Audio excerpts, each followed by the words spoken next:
It's been through quite a journey in terms of company size. And by company size, in that sense, I mean more about the people. The growth has been not always linear for sure, but kind of the growth has been consistent over that time. What's been interesting for me as a business owner and going through this journey in this process has been just really knowing that there isn't one right way to do any of this.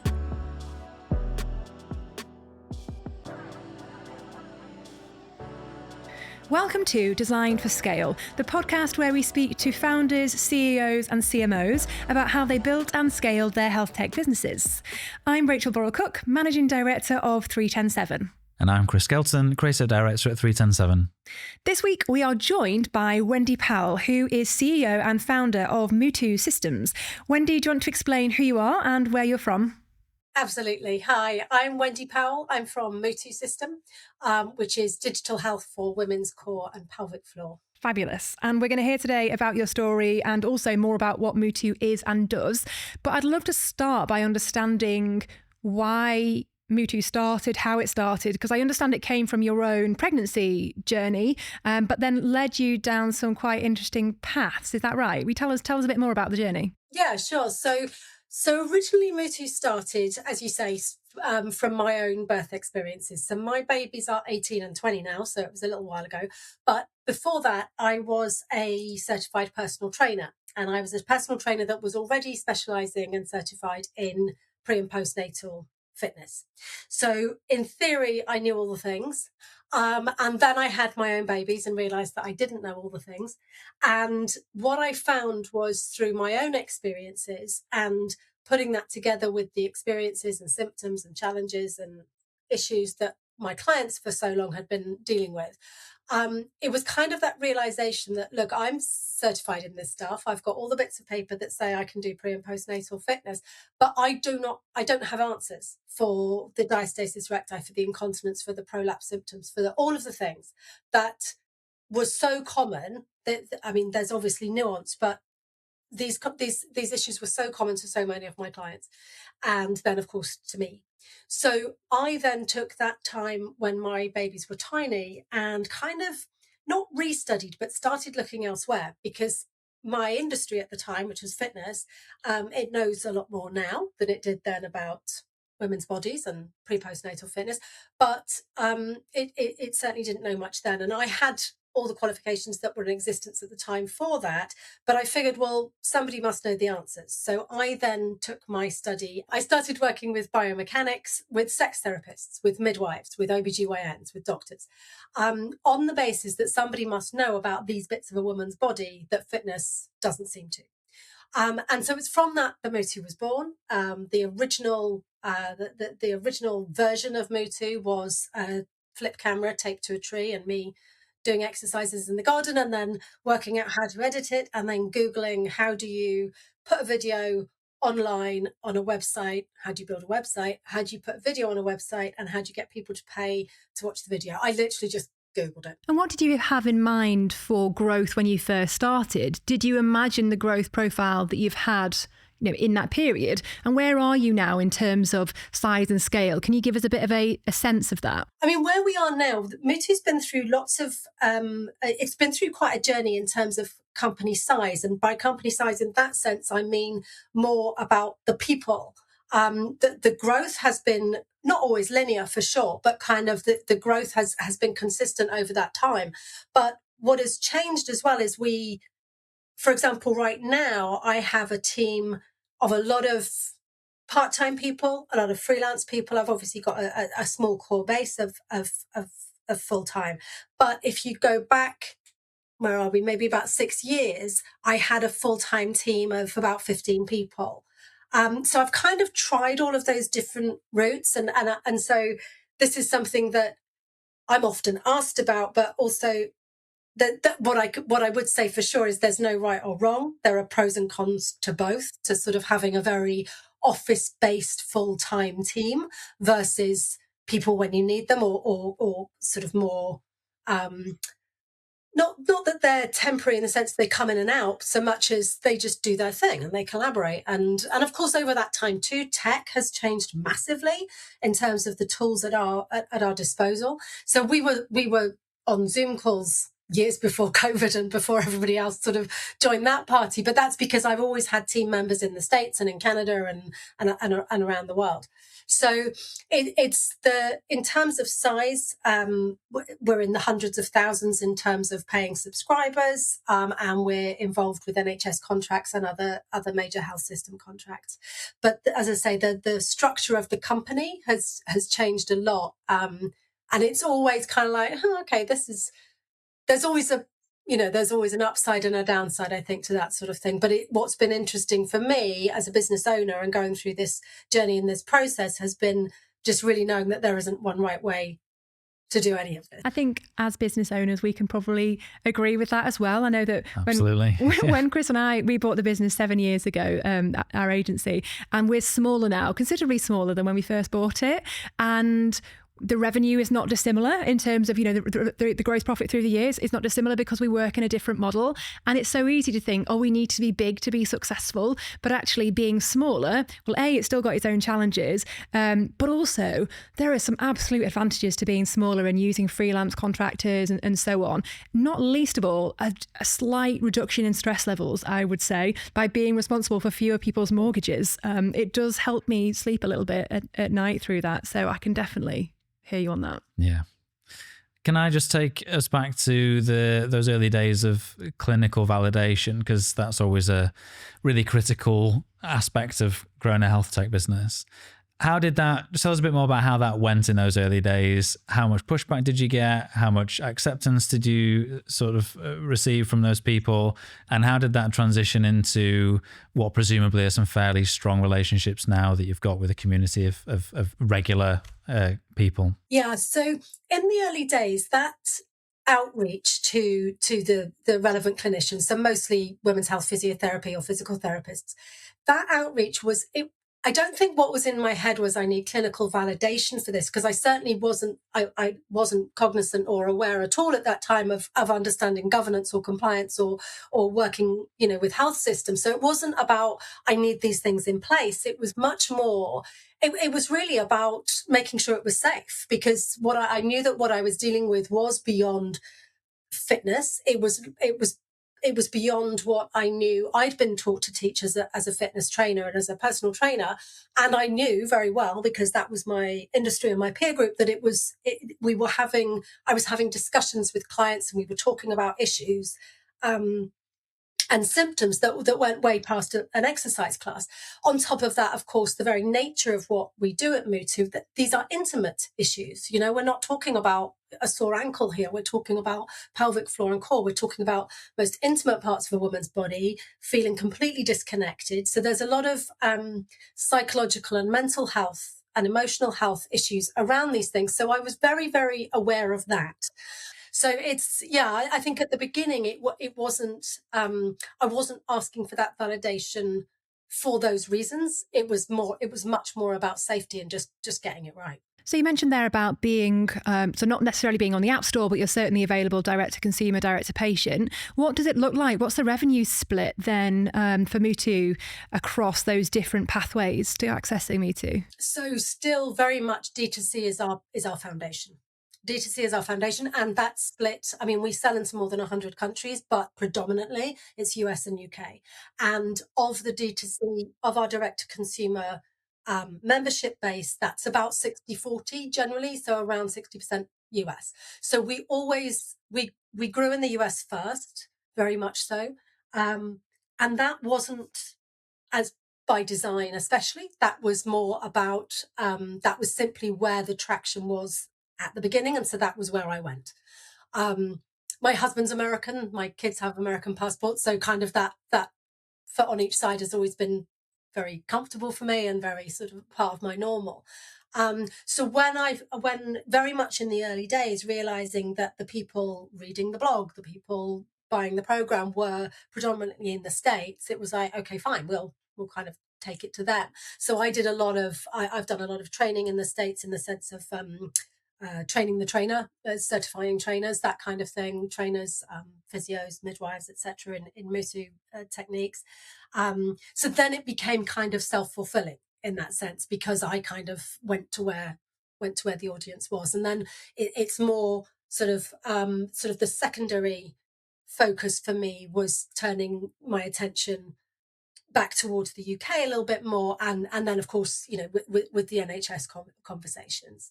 So we've always had two conversations going on. As we all know, we speak the same language in theory, but it's pretty different in very many ways. And what appeals and sells and breaks through in those audiences is quite different. I mean, just to give you an example on that, it's sort of that traditionally in the UK, NHS obviously carries huge amounts of credibility and kudos, as it should, and so our clinical evidence and trust that we have with our NHS contracts is really, really important here. It's not unimportant in the States, certainly not to health systems. That counts. It's very relevant.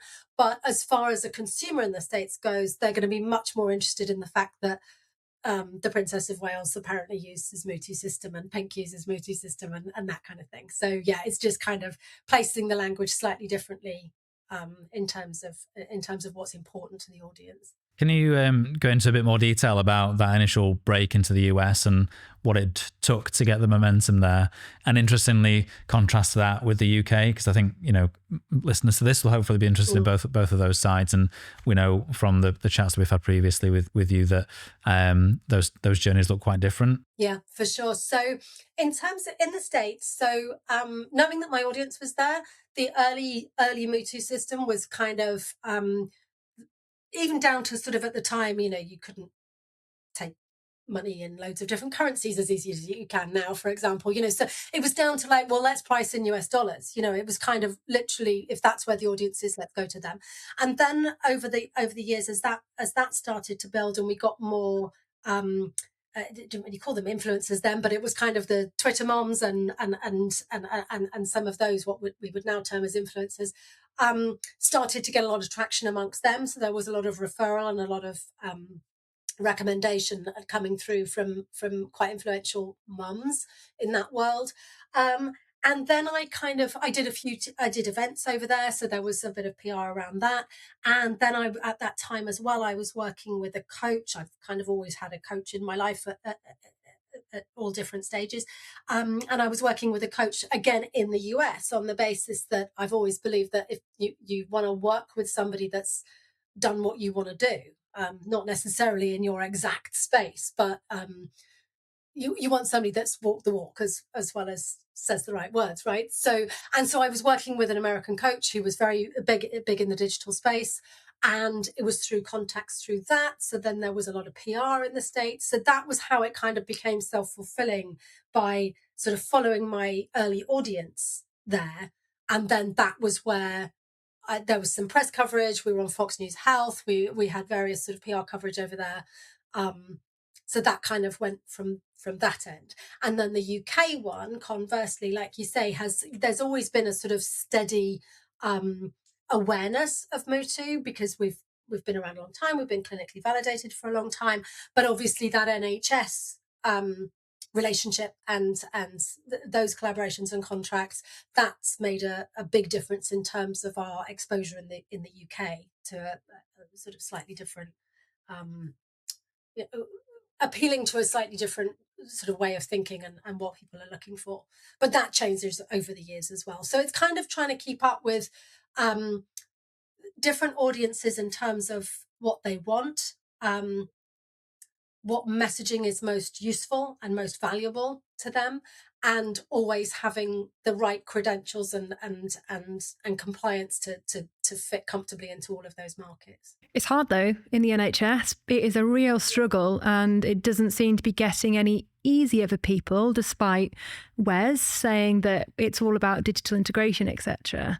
What do you see? Do you think there is still opportunity here for you? Would you, knowing what you know now, would you still pursue the NHS? So my desire to make MUTU available on the NHS to women that need it, free at the point of delivery, has always been a passion of mine and the driving force behind why we do continue to have that conversation. I'm not going to pretend there isn't also, of course, a market value in the credibility that comes with getting an with having NHS contracts, of course, that makes a big difference to our brand, both in terms of to consumers and to other businesses. So of course that's a factor. But it's really about that accessibility, which is why we've continued to push. And in answer to your question, I think I don't want to sound down on it, but I think it's even harder than it used to be. And I think, I attend parliamentary roundtables. I was invited to 10 Downing Street. I've done quite a lot of work with Dame Leslie Regan and also with Renee Thakkar, who used to be the president of the Royal College of Obstetricians and Gynecologists. And I've been in those rooms and contributed to those conversations. For me personally, I now feel I'm familiar enough with it and the language of it that I can kind of boundary that time, and I can be part of those conversations, but I'm running a business.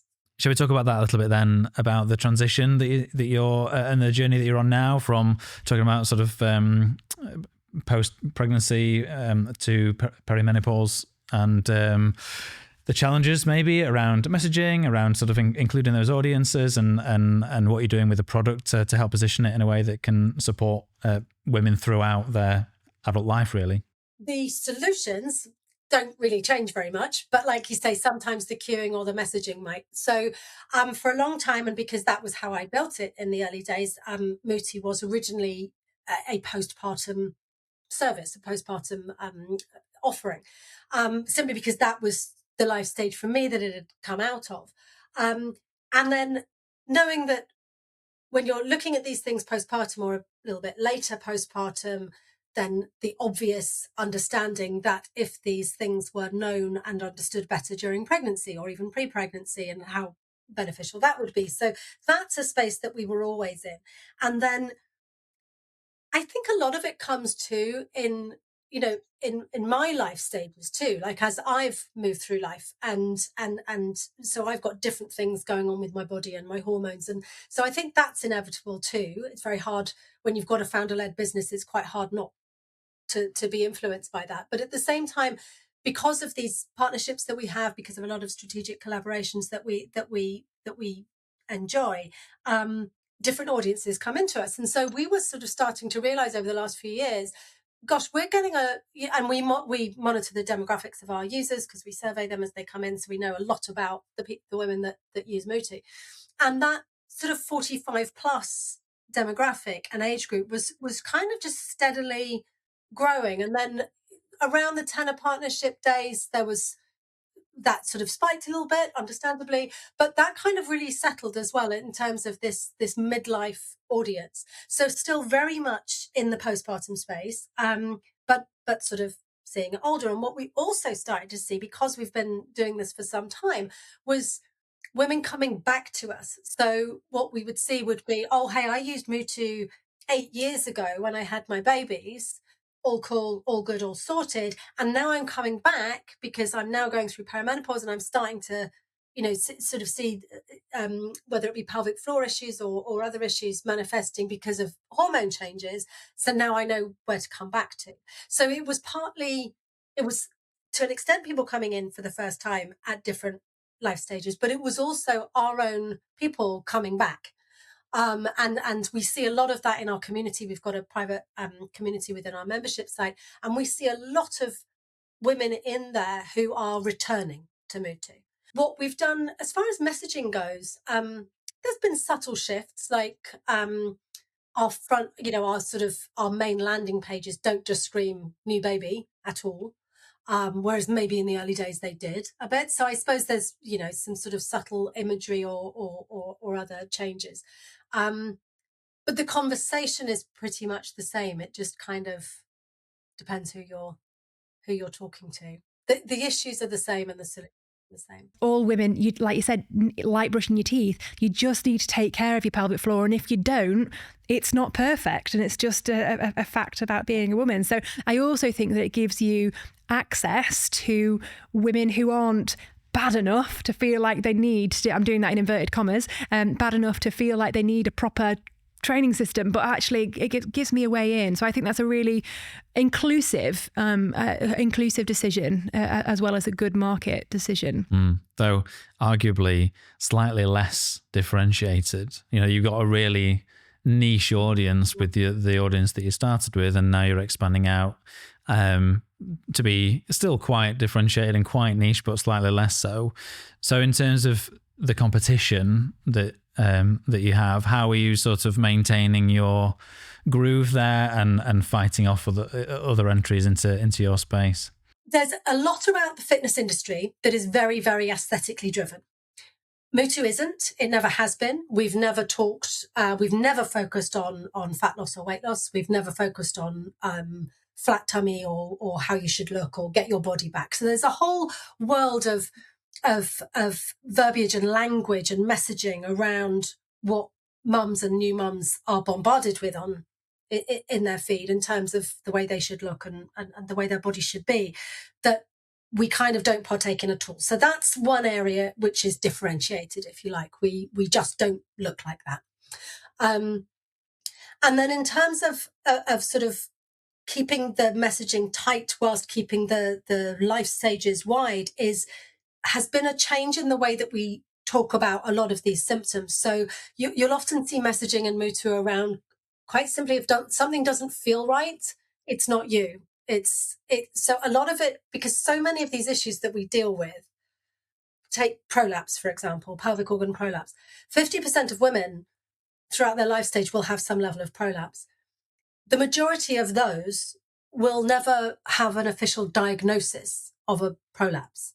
So simply saying, this is what we do, this is a program for prolapse, that's not helpful, because most people don't even know they're dealing with it. So where we will differentiate again is, instead of always being, instead of lists of symptoms, our content is very much more around, it feels like this, if something feels like that, if it just feels off, if it feels different, if you feel pressure, if it feels heavy, if it feels all of these different things. So that's another way that we've kind of always differentiated our language, in that, one, staying away from the aesthetic or weight loss world of pressure, but also always treading that balance between clinical language, because we are clinically backed. So depends who you're talking to in terms of what language you might use, but also very much being really embedded at our core in the language of the woman that finds us, not in the language of a medic. So yeah, those are all sort of different. Those are all ways where MUTU sits, that is different to and differentiated from an awful lot of other things in that space. So we've got 2 questions that we would like to wrap up with, if that's okay. And the first of those is, what you wish someone had told you earlier about scaling a health tech business? Do you know, I think it would be simply to know up front, this will not be a linear process. This is not going to just be this line that does this. It's going to be this and a bit of that, and then another one of those, and that, because that's just how business goes. Also, because we are not VC backed, so we've never had that level of investment behind us, which is obviously a whole different conversation, and sort of again, like big teams and small teams, there's pros and cons, of course, but that also, because of that, that means that we haven't grown in this linear way that has been huge injection of cash, massive marketing campaign, and go. So I think, and I'm very comfortable with the way we went, but I'm also very, sort of aware and work with lots of other business owners that do it in all different ways. So I think, one, it won't be linear, just kind of roll with that. Just, that's business, that's life. And secondly, I guess, segue to that, and be comfortable with that, because there isn't only one way to do this. Our last question is, we like to ask people to recommend someone that we should be talking to about this stuff. I gave you a bit of a pre-warning on this one, so hopefully you've given it a bit of thought. It'd be great to know who we should be targeting for our next show. For sure. I did. Thank you for the warning, because yes, I did have a think about it. And yeah, I was thinking through, I was like, is this somebody US based? Is it UK based? Is it sort of super high tech. And you know what I landed on is I think the person I think that you should totally have on is Dr. Marianne Farrow, who is a chief medical officer within the NHS systems. And she is a phenomenal leader in terms of working to integrate and progress tech within the NHS. She's a huge believer. She's a massive ally. She's instrumental to our first contract. And at the same time, obsessed with equity and obsessed with who are we serving and why. She sounds great. Yeah, that's exactly the type of person that we need. We need more of her, but also more opportunities for that integration to happen. Things like Innovative Entrepreneurs is obviously a great program, but it's just so small and it's just limited. And I think the more we need more. We need more. So she sounds fabulous. Thank you so much. That was really insightful and really rich. And I absolutely love what you're doing with MUTU. The product's great, but also hearing about your journey and hearing an organic growth journey is really, really fascinating as well, because I don't think it's spoken about enough. So many, we talk about the VC route such a lot, but yours has been a proper story of graft. And I think it's a beautiful, it's not a result. It's a beautiful part of the story that we're meeting you at, and I can't wait to see where you go next. So thank you. Thank you. Thank you. It's been an absolute thanks.